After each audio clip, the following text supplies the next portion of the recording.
All right, folks, it's a beautiful Saturday morning. If you didn't look at this crop anyway, it's a beautiful Saturday morning. 30th of July. It's about 9:30 a.m.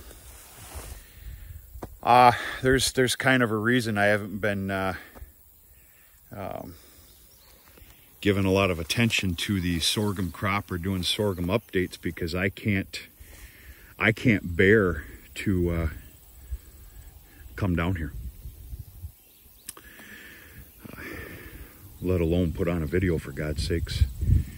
But showing you the good with the bad, and I can't figure it out.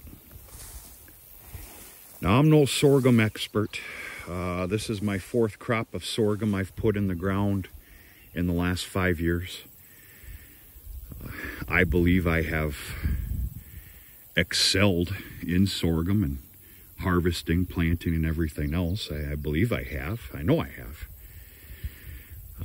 I don't know if I failed in my sorghum crop this year or my sorghum failed me. I don't get it. This is disgusting. It's full of pigweed. In the last week and a half, the sorghum has finally shown just a little above and beyond versus the pigweed, and I guess the proper term is, what is it, lamb's quarters? I don't have the answers for this. It's been said, like many other areas this year that are very cool, chilly spring had a lot to do with many avenues that are lacking this year.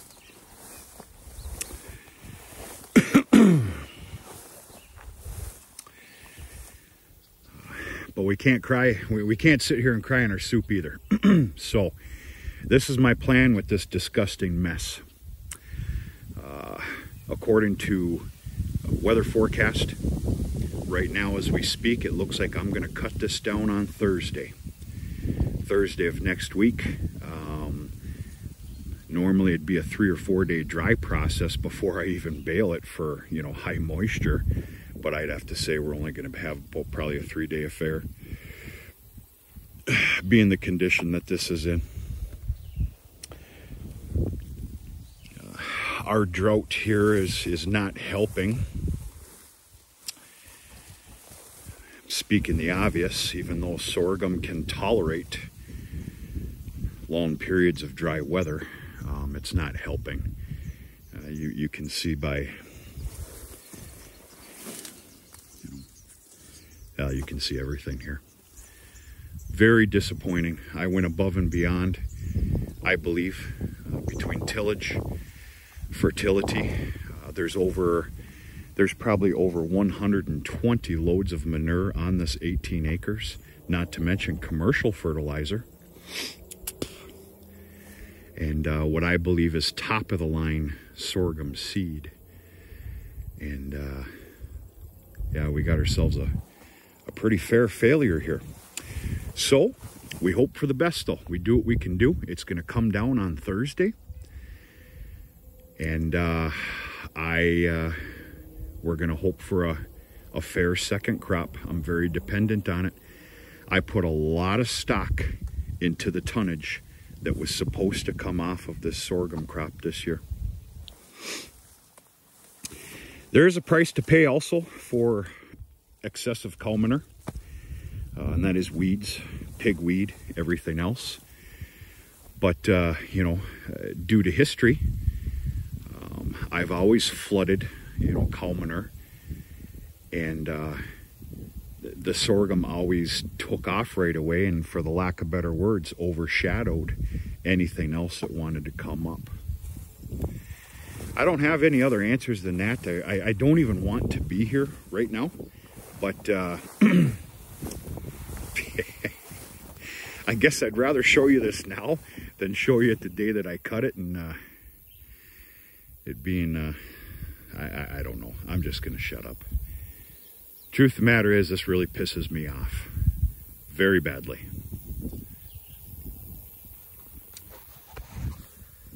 But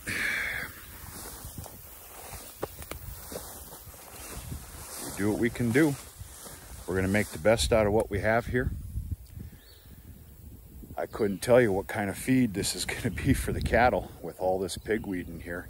I've been told by many, and many that know better than me, that at this stage, it should be just fine. As far as a, let's just call it a tainted feed for the cattle.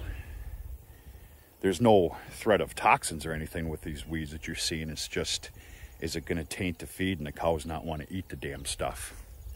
That's the problem. I've been told it's going to be fine. If you wait quite a while, maybe not. Mixed in with the sorghum that is here, going through the ensile process, but of course, you know, being wrapped. We'll hope for the best. I guess on a positive note, we're not going to have to worry about hard, thick stalks, are we?